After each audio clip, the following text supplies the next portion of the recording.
Hello everybody, it is I the Beast, and welcome to Storytime with the Beast. And my special guest is the Grinch. Oh, well, hello there, it is I the Grinch. So, I heard we're going to be reading a Christmas story, huh? It is. This one is called Dr. Seuss's How the Grinch Lost Christmas. It's a sequel to How the Grinch Stole Christmas. And we are still on the look for How the Grinch Stole Christmas in the process of finding that book. Yep, maybe next year we can read it. Yes, maybe. So, shall we begin the story? Yes, we shall.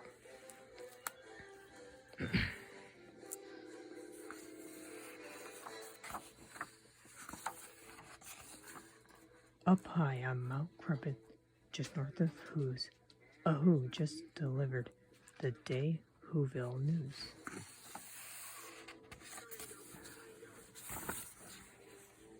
The cave on Mount Crumpet was home to the Grinch. That's me.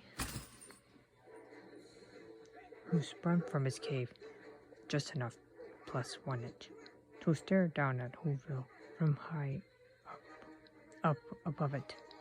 Tomorrow was Christmas, and speaking of it, my heart, grinned the Grinch, has grown to quite love it. The Grinch had patiently waited all year to celebrate Christmas and bring the Who's cheer, and to show every Who is different now. I've changed, thought the Grinch, and I'll prove it. But how? While eating his breakfast of Who Has Shun Rye, the newspaper there in the chair caught his eye. A contest in Whoville? Tomorrow at 3 to see who can make the most Christmassy tree.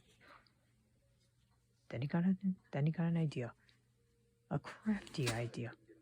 The Grinch got an awfully crafty idea. He laughed at himself. I know just what to do. Then the Grinch grabbed a pencil and drew. With a plan in his hand, the Grinch hiked to Whowood, where he found the most Christmassy tree that he could, and he chopped at the tree with his tree chopping axe, till the tree was chopping fell down next to Max. Then they hiked their way home with the tree on their backs. Our cellar has all of the things we will use to start decorating our tree for the Who's. Grab ribbons, he shouted. Grab bunches of bows. Grab plenty of these and a pile of those. Bring every reddish and everything greenish and every last colorful thing in betweenish. Man, the Grinch is really going to work for this contest. Oh, you bet I was. I'll win. He was grinchiously humming. Then all of a sudden he heard someone coming. Now who could that be? The Grinch said with a sneer. He turned around fast, and then who should appear?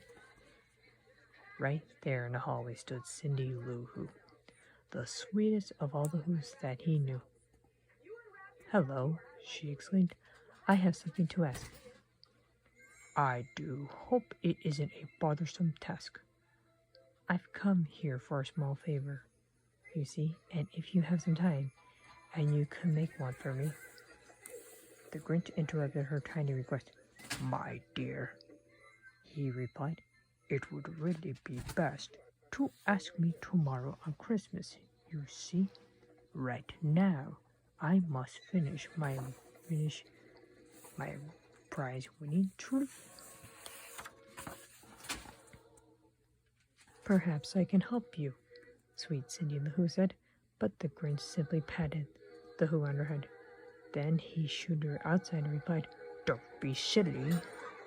Do run along home now, before it gets chilly. Throughout the day and then late into the night, he worked on that tree till it was just right. I've done it, he shouted. It's perfectly grand. I hope that it shows every who in the land what wonderful Christmassy spirit I found. I knew in my heart that I'm sure to be crowned.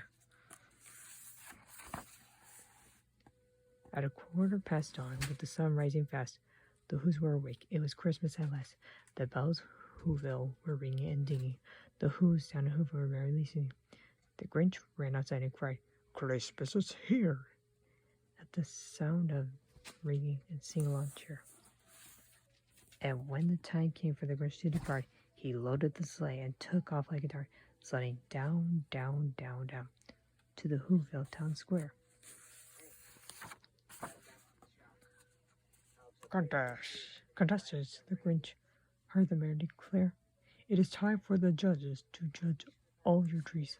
The rest of you Who's have a seat, if you please." Then the trees were lined up from the tallest to the smallest. The Grinch's tall tree was the tallest of all list. And down at the end, far to the far right, was Cindy Lou's, with its much smaller height.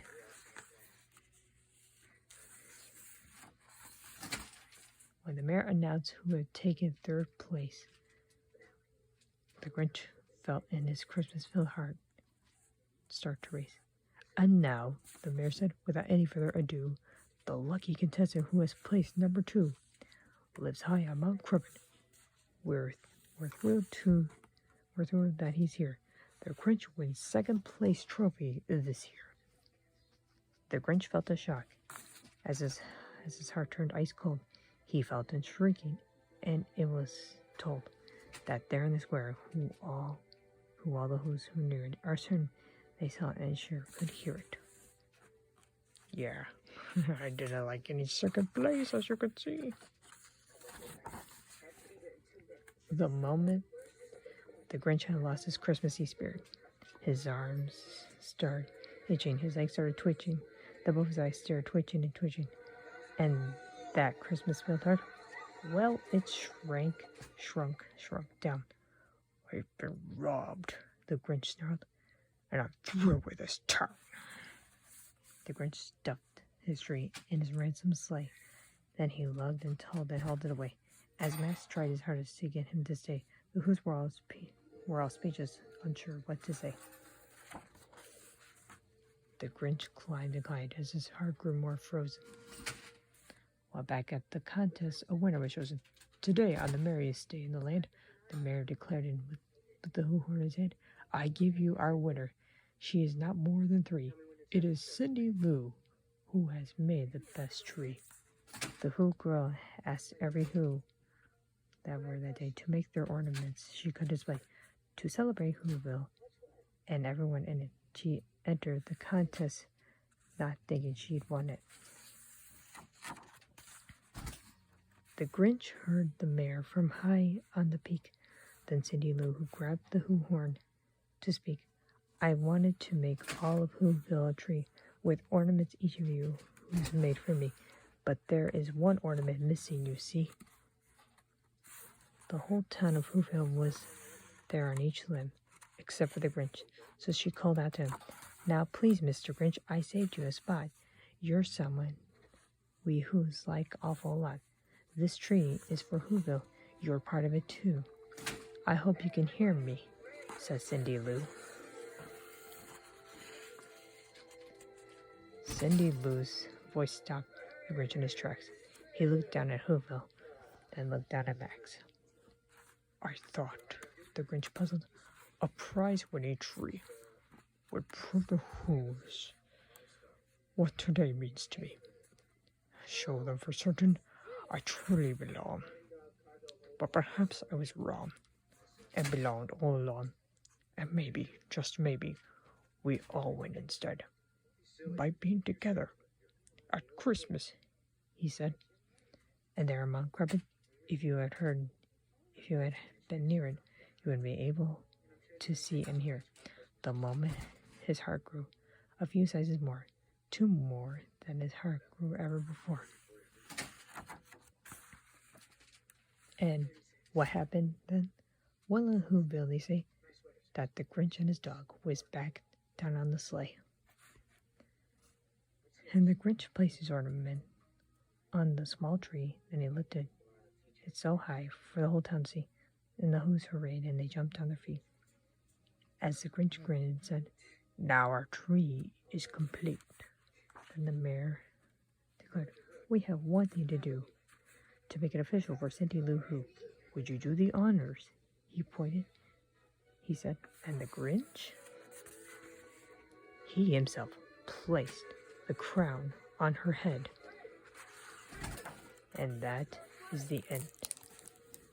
And there are some other Grinchy books.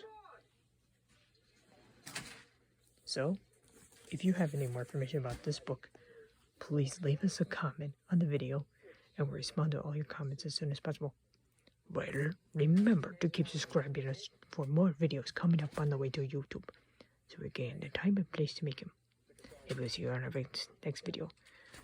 And this is the Grinch saying, have a Merry Christmas. And we'll see you in the next video. You're a big one, Mr. Grinch.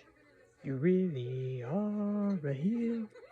You're as cuddly as a cactus and as charming as an eel, Mr. Grinch. Oh, I'm a bad banana with a greasy black peel. Alrighty, have a good night, y'all. See you later. Stay out of trouble. Bye-bye. And don't steal Christmas this time, Mr. Grinch. I won't.